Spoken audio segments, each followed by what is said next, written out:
गडिंग्लज तालुक्यातील अरळगुंडी येथे पहिले मरणोत्तर नेत्रदान निरंजन बापूसाहेब पाटील यांच्या नेत्रदानातून गावाची चळवळीत नोंद।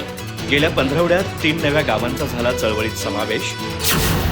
गडिंग्लज तालुक्यातील अरळगुंडी इथं निरंजन बापूसाहेब पाटील यांचे मरणोत्तर नेत्रदान झालं असून गावातील हे पहिलंच नेत्रदान ठरलंय।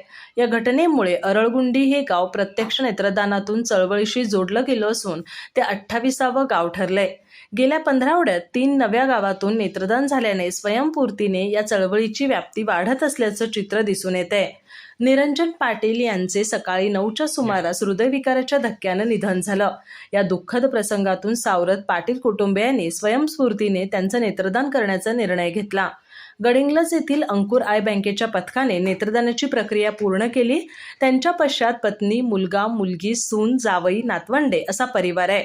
अभिनव ग्रुप ऑफ एज्युकेशनचे एक्झिक्युटिव्ह डायरेक्टर संदीप पाटील यांचे ते वडील होते। अधिक माहिती आणि ताज्या घडामोडींसाठी आजच आमचे चॅनल सबस्क्राइब करा।